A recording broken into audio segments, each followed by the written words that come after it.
सत श्री अकाल जी। मैं कुलवंत कौर अज फिर हाजिर हुई हाँ तुहाडे सामने जमात 7वीं दा पाठ 18 लैके, जो कि एक कविता है जिसका विषय है गुलाब दी फसल, जिसदे कवि हन हरभजन सिंह हुंदल। असी कविता पढ़नी शुरू करते हाँ। सानू थापना गुरु गोबिंद जी दी शीश तली ते रखना जानते हाँ। कवि कह रहा है कि सानू गुरु गोबिंद सिंह जी दा आशीर्वाद है, थापना यानी कि आशीर्वाद है, ਤਾਂ ਜੋ ਅਸੀਂ अपना शीश तली ते रख के मुसीबतां नाल लड़ना जानते हाँ। तती तवी ते बैठ के गीत गाइए आरे हेठ भी जिंदगी माणदे हाँ। कहता कि ਅਸੀਂ जेकर कोई भी मुसीबत आ जावे, बेशक ਉਹ तत्ती तवी वर्गी मुसीबत भी होवे, ਅਸੀਂ तत्ती तवी ते बैठ के भी गीत गाने हाँ प्यार अते एकता ते, अते आरे दे हेठ भी अपनी जिंदगी दा असी आनंद माणदे हाँ। तो बच्चों इत्थे यह जो कविता है यह कवि ने सिख इतिहास विचों लई है। तो सिख इतिहास दे विच तत्ती तवी ते कौन बैठे सन? तत्ती तवी ते गुरु अर्जन देव जी बैठे सन ते आरे नाल उन्हां जो भाई मनी सिंह जी सी उन्हां नूं आरे नाल चीरिया गया सी। शीशगंज ते गड़ी चमकौर वाली सानू अज भी जूझना दसदे हन। शीशगंज जो है बच्चों एक गुरुद्वारा है जो कि दिल्ली चांदनी चौक विच बनिया है। इसके पीछे इतिहास है कि गुरु तेग बहादुर जी दा जदों बलिदान दिता गया सी, उन्हां दा शीश कटिया गया सी, तां उस थां ते शीशगंज गुरुद्वारा बनिया होया है। ते गड़ी चमकौर दी गड़ी यानी कि चमकौर दा मैदान, चमकौर दा किला, जिथे गुरु गोबिंद सिंह जी नाल मुगलों की लड़ाई हुई सी ते उस गड़ी दे विच गुरु गोबिंद सिंह जी दे साहिबजादे शहीद हो गए सन। तां कवि सिख इतिहास दे विचों शीशगंज अते गड़ी चमकौर दे उदाहरण लेंदे होए कहंदा है कि ओह सानू अज भी मुसीबतां दे नाल जूझना दसदे हन, सिखांदे हन। जूझना यानी कि मुसीबतां दा टाकरा करना। जाके पुछ लो कंध सरहंद दी नू, बाल चिणे होए किदां हसदे हन। सरहंद दी कंध ओ कंध है जिथे गुरु गोबिंद सिंह जी दे छोटे साहिबजादियां नू जिंदा चिण दिता गया सी। मुगल सैनिकां ने, मुगल बादशाह ने, औरंगजेब ने जिंदा चिणिया सी, जिंदा दफन कर दिता सी।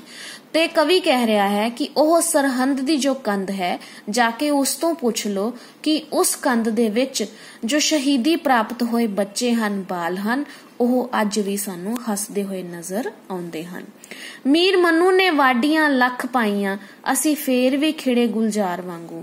ਮੀਰ ਮन्नू ਜੋ ਕਿ ਇੱਕ ਮੁਗਲ ਸੈਨਿਕ ਸੀ जिसने सिखां दा कतलेआम कीता सी।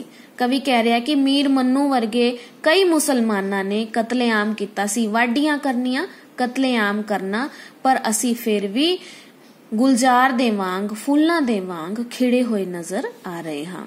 ਵੱਡੇ ਸਿਰਾਂ ਦੇ ਜਦੋਂ ਸੀ ਮੁੱਲ ਪੈਂਦੇ ਹੁੰਦੇ ਹੌਸਲੇ ਸਗੋਂ ਅੰਗਿਆਰ ਵਾਂਗੂ।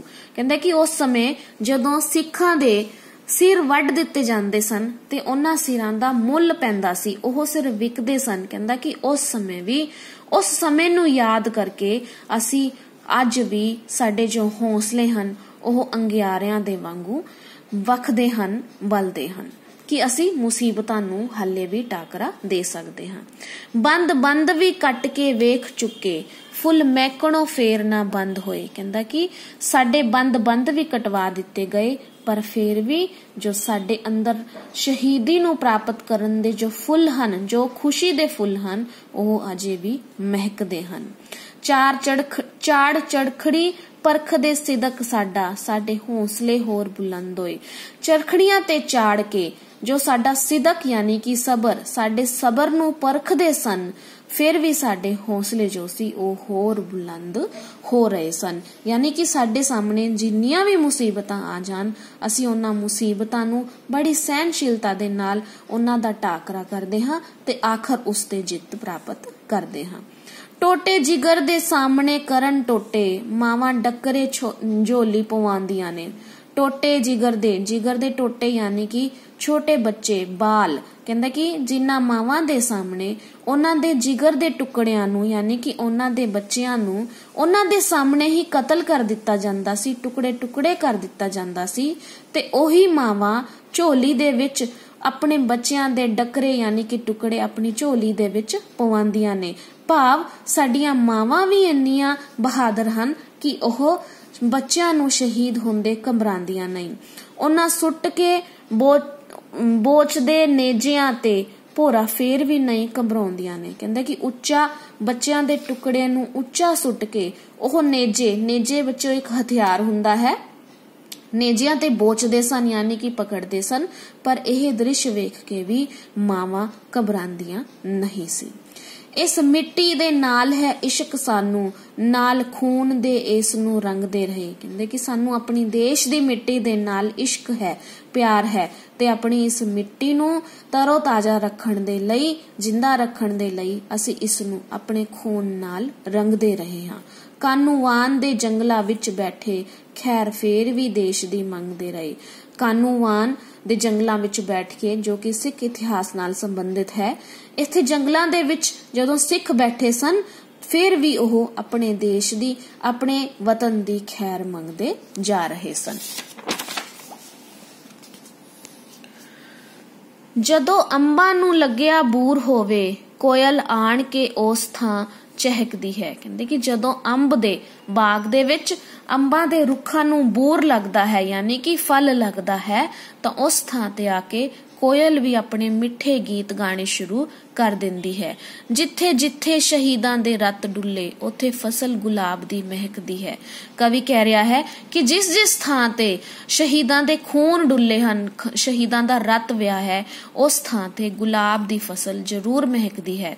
भाव जिस देश दे विच शहीद अपनी शहीदी देण तो नहीं घबरांदे, ओह देश हमेशा खुशहाली दे रस्ते ते चलदा रहंदा है। साडी पिठ ते खड़ा इतिहास साडा, सानू माण है लहू दे रंग उत्ते। कहंदे कि साडी पिठ थप थपाउण नूं, सानू शाबाशी देण नूं साडा इतिहास हमेशा साडे नाल खड़ा रहंदा है, तां सानू अपने लहू दे रंग उत्ते जो कि शहीदी दे रंग नाल रंगिया होया है, सानू उस दे उपर माण है, गर्व है। असी जाणदे किस तरह लड़ीदा है पैर पैर ते अपनी मंग उत्ते। कवि कहंदा कि असी जाणदे हां, असी भली भात जाणदे हां, सानू पता है कि किस तरह अपनियां मंगां नूं मनाउण दे लई पैर पैर ते सानू लड़ना पैंदा है ताकि सानू अपना हक मिल सके। तां बच्चों यह सी वीर रसी कविता जो कि कवि हरभजन सिंह हुंदल जी द्वारा लिखी हुई सी, जिस कविता राही कवि ये दसना चाहुंदा है कि जिन्नी भी मुसीबत होवे सानू उन्हां मुसीबतां दा लड़ के टाकरा करना चाहिदा है, ना कि उस तों पिछा छुड़ाना चाहिदा है, पिछे भजना चाहिदा है। अगे असीं इस दा अभ्यास करांगे। सब तो पहला ने औखे शब्दां दे अर्थ। थापना यानी कि आशीर्वाद, गड़ी छोटा किला, वाडियां कतलेआम करना मारना, सिदक संतोख शांति जां सबर भी लिख सकते हो, डकरे टुकड़े, नेजे बरछे यह एक तरह का हथियार हुंदा है जो किस तरह बनिया हुंदा है, लकड़ ते लगा तिखी लोहे दी नोक वाला हथियार। तां यह सी औखे शब्दां दे अर्थ। हुण असीं जल्दी जल्दी प्रश्नां दे उत्तर करांगे। पहला प्रश्न है सानू किस दी थापना है? इसका उत्तर है सानू गुरु गोबिंद सिंह जी दी थापना है। दूजा प्रश्न है तत्ती तवी उपर कौन बैठे सन? गुरु अर्जन देव जी तत्ती तवी उपर बैठे सन। शीशगंज अते गढ़ी चमकोर तो की भाव है? कवि दा की भाव है? बच्चों तुहानू मैं पहला भी कविता विच दस्सिया है कि शीशगंज जो कि दिल्ली दे विच एक गुरुद्वारा है जिथे मुगल बादशाहां दे विरुद्ध लड़दे हुए गुरु तेग बहादुर जी ने अपना शीश बलिदान किया सी, उसे थां ते शीशगंज गुरुद्वारा है। चमकौर दी गढ़ी एक किला है जिथे गुरु गोबिंद सिंह जी नाल मुगल सैनिकां दा युद्ध होया सी ते उत्थे गुरु गोबिंद सिंह जी दे कई सिख अते उन्हां दे साहिबजादे शहीद हो गए सन। इस तो कवि दा भाव यह है कि सानू जुल्म दे खिलाफ हमेशा लड़ना चाहिदा है, उसदा टाकरा करना चाहिदा है, ना कि उसनू पिठ दिखानी चाहिदी है। बंद बंद किस दा कटिया गया? भाई मनी सिंह जी दा बंद बंद कटिया गया सी। बंद बंद यानी कि शरीर दे टुकड़े किते गए सी। गुलाब दी फसल किथे महकदी है? ये बहुत इंपॉर्टेंट क्वेश्चन है बच्चों, लगभग हर साल पेपर दे विच आंदा है। गुलाब दी फसल उत्थे महकदी है जिथे शहीदां दा लहू डुलदा है, खून डुलदा है। आरे हेठ जिंदगी मानण तो की भाव है? आरा जो कि एक ਵੱਢਣ ਦੇ ਕੰਮ ਕੱਟਣ ਦੇ ਕੰਮ ਆਂਦਾ ਹੈ, ਉਸ ਦੇ ਹੇਠ ਵੀ ਜ਼ਿੰਦਗੀ ਮੰਨਣ ਦਾ ਭਾਵ ਹੈ ਕਿ ਸਾਨੂੰ ਮੁਸੀਬਤਾਂ ਨੂੰ ਖਿੜੇ ਮੱਥੇ ਪ੍ਰਵਾਨ ਕਰਨਾ ਚਾਹੀਦਾ ਹੈ, ਉਹਨਾਂ ਦਾ ਮੁਕਾਬਲਾ ਕਰਨਾ ਚਾਹੀਦਾ ਹੈ। ਇਸੇ ਪ੍ਰਸ਼ਨਾਂ ਦੇ ਉੱਤਰ ਅੱਗੇ ਹੈ ਹੇਠ ਲਿਖੀਆਂ ਸਤਰਾਂ ਪੂਰੀਆਂ ਕਰੋ। ਤੱਤੀ ਤਵੀ ਤੇ ਬੈਠ ਕੇ ਗੀਤ ਗਾਈਏ, ਆਰੇ ਹੇਠ ਵੀ ਜ਼ਿੰਦਗੀ ਮਾਣਦੇ ਹਾਂ, ਬੰਦ ਬੰਦ ਵੀ ਕੱਟ ਕੇ ਵੇਖ ਚੁੱਕੇ, फुल महकणों फेर ना बंद होए। यह कविता यह जो सतरा ने यह कविता दे विचों ही लईयां गईयां ने।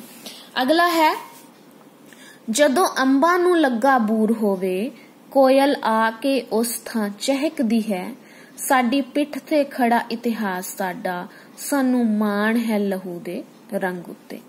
अगला प्रश्न है हेठ लिखे शब्दां नूं वाकां विच वरतो।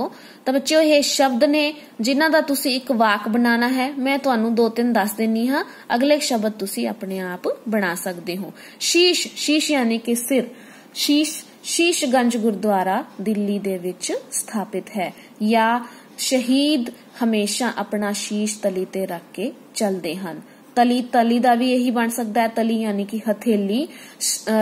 जो वीर सैनिक हन ओह अपना सिर हमेशा तली ते रह के चलते हन। गीत, अजकल पंजाबी गीत बहुत सुने जा रहे हन। गुलजार, गुलजार यानी कि फुल, फुल गुलजार गुलिस्तान दे विच बहुत सोहने लगदे हन। ਇਹ ਸੀ शब्द वाकां विच वरतो। इसे तरह ही तुसी अगले शब्दां नूं वाकां विच वरत सकदे हो। एक बच्चों कविता दे पेपर दे विच आंदा है कि हेठ लिखे काव सतरां दी प्रसंग सहित व्याख्या करो। तो प्रसंग किस तरह लिखना है वो मैं तुहानूं दसना चाहूंगी। प्रसंग बच्चों कोई भी कविता होवे, सब तो पहला तुहानूं उस कविता दा नाम पता होना चाहिदा है, ओह कविता किहड़े कवि द्वारा लिखी गई है उसनूं पता होना चाहिदा है, ते जे हो सके तां ओह कविता किहड़ी पुस्तक दे विच किहड़ी किताब विच दर्ज है। जे यह 3 चीजां तुहानूं पता ने तां तुसीं प्रसंग बड़े सौखे तरीके नाल लिख सकदे हो। शुरुआत किस तरह करांगे?